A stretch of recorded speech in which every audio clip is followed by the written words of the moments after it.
मुख्य बात है गीता ज्ञान देने वाला गीतापति भगवान कौन है।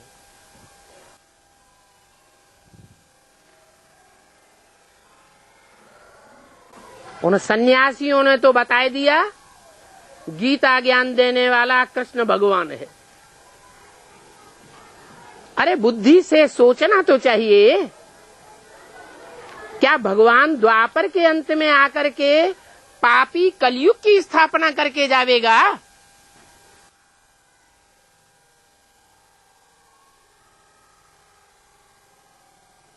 भगवान आकर के पाप की दुनिया की स्थापना करता है? अरे भगवान आकर के तो सारी दुनिया को पलट देता है। पाप की दुनिया को बदल करके पुण्य आत्माओं की दुनिया बनाकर जाता है। पाप की दुनिया है कलयुग और पुण्य आत्माओं की दुनिया है सत्ययुग।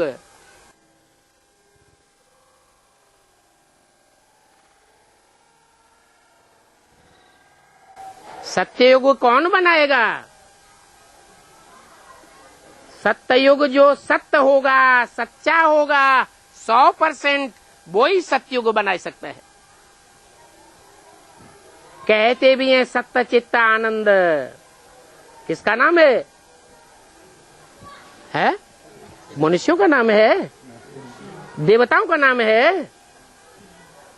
राक्षसों का नाम है? नहीं, ये सत्य चित्त आनंद भगवान का नाम है, जो सदैव सतो प्रधान स्टेज में रहता है, सदा से वह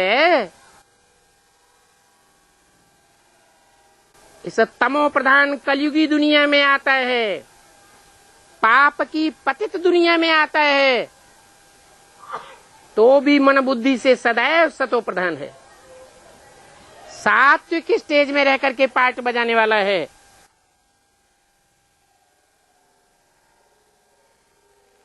तो ये बात भी पक्की बतानी है कि गीता का भगवान कोई देहधारी मनुष्य राम या कृष्ण नहीं हो सकता। ये तो देवताएं हैं, भगवान तो निराकार है।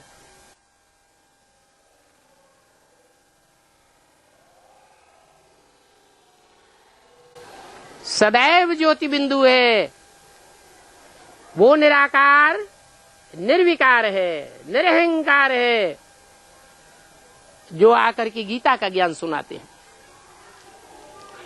कृष्ण के बच्चे स्वरूप की ज्यादा पूजा होती है या कृष्ण के बड़े रूप की पूजा ज्यादा होती है?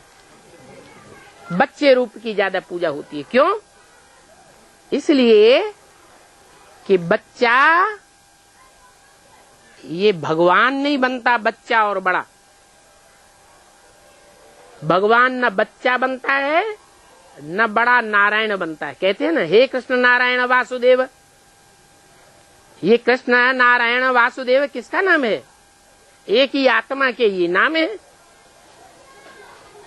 नारायण तो नर बनता है और नर को नारायण बनाने वाला वही परमपिता परमात्मा एक सच्चिदानंद शिव है। कोई मनुष्य आत्मा नहीं हो सकती। जानवरों और पक्षियों की आत्मा की तो बात ही अलग।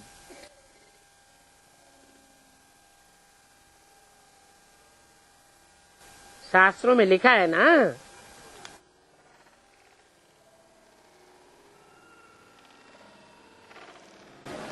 कि घोड़े का रूप धारण करके आया, सूकरावतार सुअर का अवतार धारण करके आया, मत्स्यावतार मगरमच्छ का अवतार धारण करके आया। अरे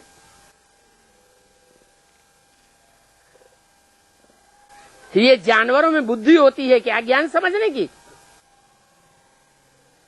एक तरफ कहते हैं ऋते ज्ञानान्न मुक्ति, ज्ञान के बगैर मुक्ति नहीं हो सकती। दूसरी तरफ कहते हैं भगवान जानवरों में आता है। अरे जानवरों में आएगा तो क्या जानवरों को पहले सुधारेगा? नहीं, मन बुद्धि किसमें होती है? मनुष्यों में होती है। भगवान मनुष्य तन में आता है और मनुष्य तन में आकर के मनुष्यों को ज्ञान सुनाता है। ज्ञान के आधार पर उनकी मन बुद्धि को, आत्मा को श्रेष्ठ बनाता है। जब मनुष्यों की आत्मा श्रेष्ठ बन जाती है, एकाग्र हो जाती है, वायुमंडल बंध जाता है, तो उस वायुमंडल में रहने वाले जो और प्राणी, जीव जंतु हैं, पशु पक्षी हैं, वो भी सुधर जाते हैं। जो शास्त्रों में गायन है कि ऋषियों मुनियों के आश्रम में बाघ और बकरी एक घाट पानी पीते थे।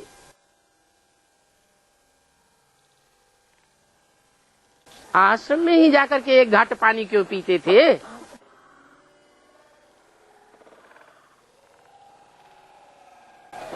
राजाओं के राज्य में क्यों नहीं दिखाया गया?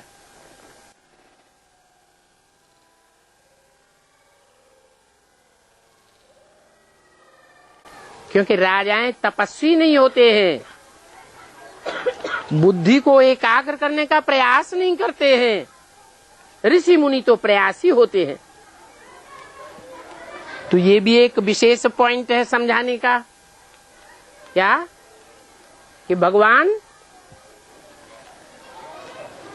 गीता का ज्ञान कृष्ण के रूप में नहीं देता है। इस रूप में देता है शिव शंकर भोलेनाथ के रूप में, निराकारी स्टेज में गीता का ज्ञान देता है। ये बड़ी भारी भूल है जो गीता में देहधारी कृष्ण का नाम डाल दिया है।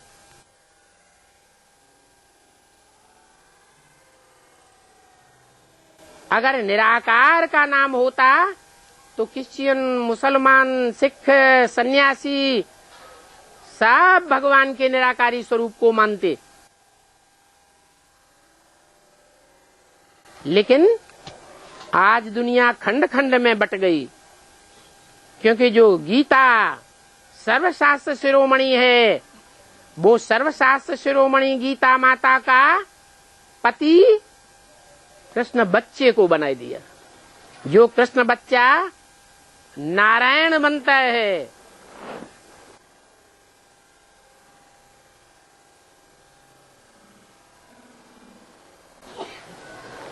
नर को नारायण बनाने वाला है परमपिता परमात्मा।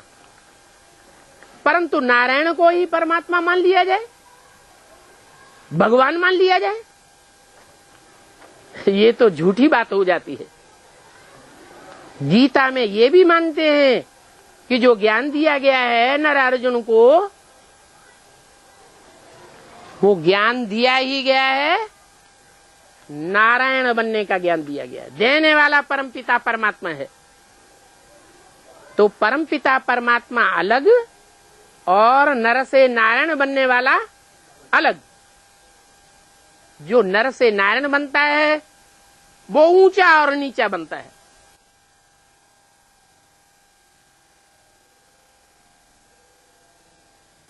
नर मनुष्य को कहा जाता है।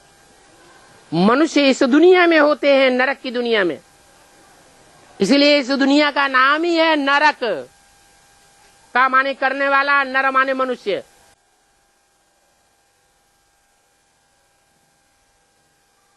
मनुष्य ने क्या बनाया इस दुनिया को? स्वर्ग बनाया। अरे इब्राहिम, बुद्ध, क्राइस्ट, गुरु नानक, गांधी जी, सुभाष चंद्र बोस, इन्होंने स्वर्ग बनाया या नरक बनाया? क्या बनी दुनिया? 2500 वर्ष की हिस्ट्री मनुष्य के पास मौजूद है। नर नरक बनाता है। उस नर को भगवान आकर के नारायण बनाता है। वो भगवान कृष्ण या राम नहीं हो सकते। वो तो 16 कला संपूर्ण होते हैं, 14 कला संपूर्ण होते हैं। भगवान तो ज्ञान सूर्य है। जो ज्ञान सूर्य है वो तो कलाओं से भी पार है। उसको कलाओं में नहीं बांधा जा सकता।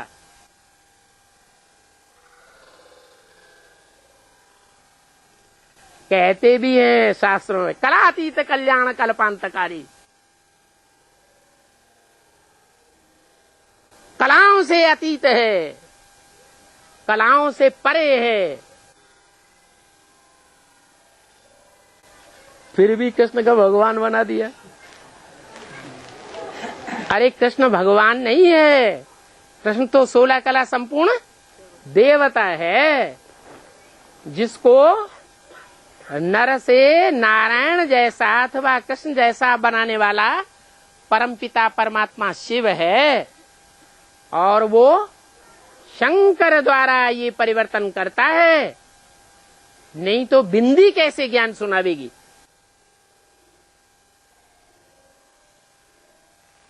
जब तक शरीर धारण न करे, मुख के बगैर ज्ञान थोड़ा ही सुनाया जा सकता है।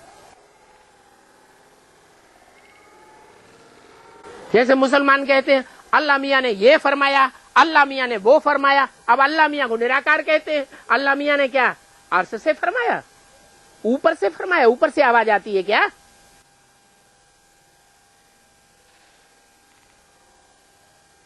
समझते नहीं है। अरे भगवान इस सृष्टि पर आकर के मनुष्य तन के द्वारा ही ज्ञान सुनाता है।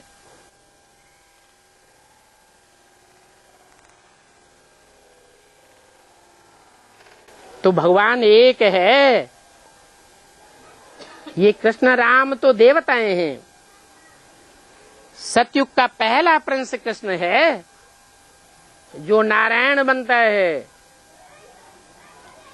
नारायण संपूर्ण रूप का नाम है। भगवान आकर के कृष्ण नहीं बनाता, नर से क्या बनाता है? नारायण बनाता है। इसलिए शास्त्रों में 33 करोड़ सब देवताओं की ग्लानि है। दुनिया में मनुष्यों की भी ग्लानि है, राक्षसों की तो ग्लानि होती ही है, लेकिन एक शख्सियत है जिसका शास्त्रों में भी कोई ग्लानि नहीं है। कौन? नारायण। ये भगवान की रचना है। भगवान संपूर्ण है तो संपूर्ण रचना बना करके जाता है। तो बताया कि सतयुग का पहला प्रिंस है कृष्ण, जो संपूर्ण स्टेज में पहुंच करके नारायण बनता है।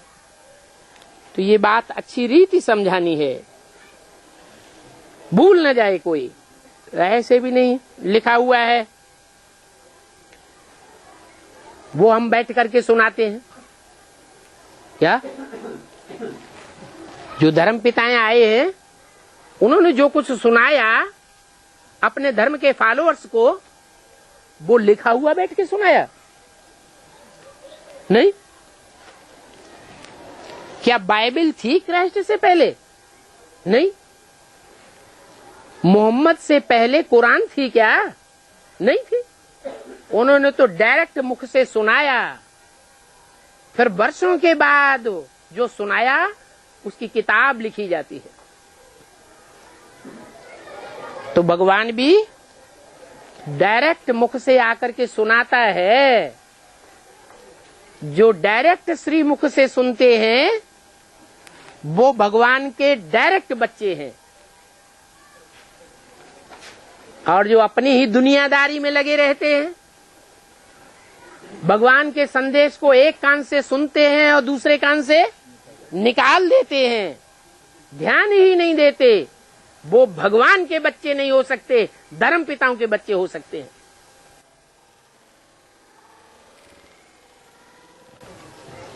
इब्राहिम, बुद्ध, क्राइस्ट, गुरु नानक के बच्चे बनेंगे, मनुष्य धर्म गुरुओं के बच्चे बनेंगे। भगवान के बच्चे आदि सनातन देवी देवता सनातन धर्म के देवात्माएं बनते हैं। तो ऐसी बात नहीं है कि हम कोई लिखा हुआ ज्ञान सुनाते हैं या शास्त्रों में छपा हुआ ज्ञान सुनाते हैं। नहीं, अगर ऐसे बोलेंगे तो समझेंगे कि इनको सिखाया हुआ है। नहीं, हमको तो डायरेक्ट भगवान बाप समझाते हैं, अनुभव में आकर के सुनावे कि गीता का भगवान हमको डायरेक्ट ज्ञान देते हैं।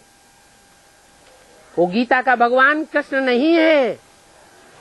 गीता का भगवान निराकार परम ब्रह्म परमेश्वर शिव है। वो शिव शंकर भोलेनाथ शंकर के द्वारा ही संसार में प्रत्यक्ष होता है।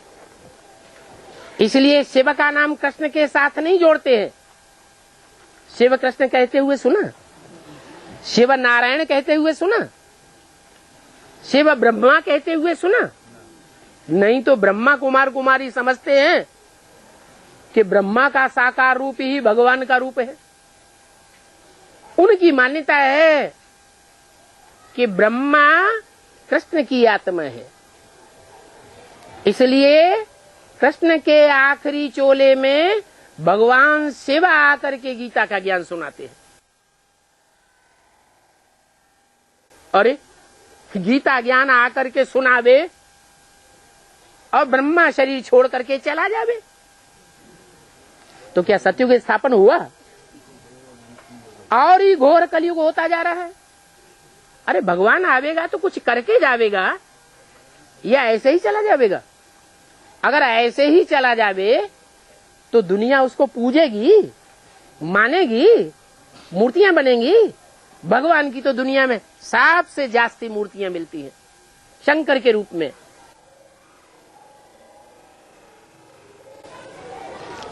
भगवान के तो सबसे जास्ती मंदिर हैं शिव के रूप में। तो भगवान तो सार्वभौम है। हिंदू मुस्लिम सिख ईसाई सब भगवान को मानते हैं, सब वो गॉड फादर कहते हैं। इससे साबित होता है कि भगवान शिव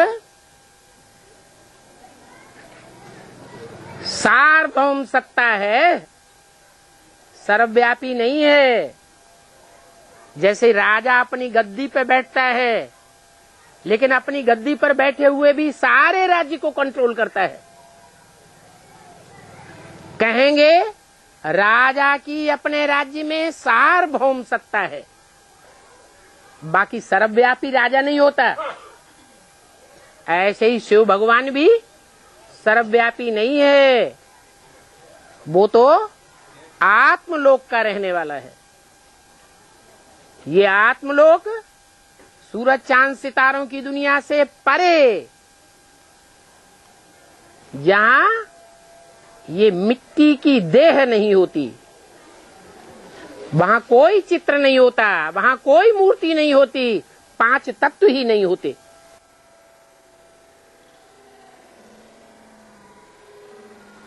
वहां का रहने वाला है, पार ब्रह्म परमेश्वर कहा जाता है, पार लोक का रहने वाला है। वहां का हमारा बाप रहने वाला है, हम आत्माओं का बाप परम पिता परमात्मा। तो हम कहां के रहने वाले होंगे? हम भी वहीं परम धाम के रहने वाले हैं। हम आत्माएं भी उस परम धाम से धीरे धीरे इस सृष्टि पर उतर करके पार्ट बजाते आए हैं, जन्म जन्मांतर चोला बदलते आए हैं, 84 के चक्र में चक्कर खाते आए हैं।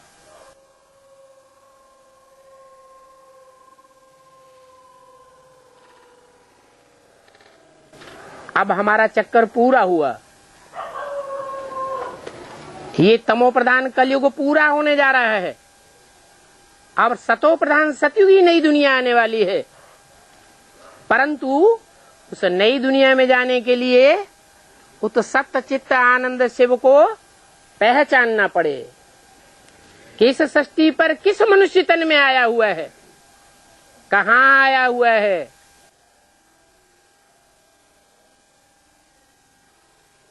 क्या ज्ञान दे रहा है, क्या परिवर्तन हो रहा है, वो सारी बात समझे बगैर हम परमपिता परमात्मा बाप के बच्चे नहीं कहे जा सकते। ऊंचे से ऊंचे बाप है तो जरूर उससे ऊंचे से ऊंचे वर्षा मिलता होगा।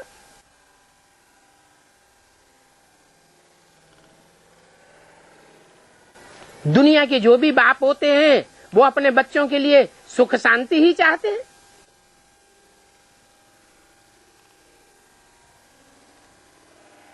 वो बेहद का बाप है, बेहद की सुख शांति का वर्षा देकर जाता है। वो देह का बाप नहीं है जो एक जन्म की सुख शांति दे देवे, धन दे देवे।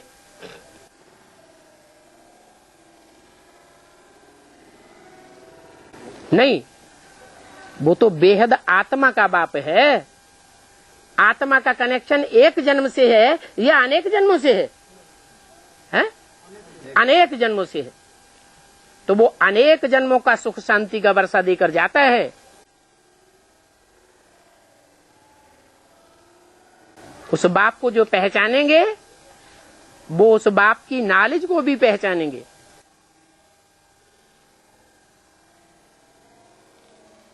ये बाप का पहला पहला वर्षा है आत्मा को। बाप कोई धन संपत्ति आकर नहीं देता है, वो ज्ञान रतन देता है। ओम शांति।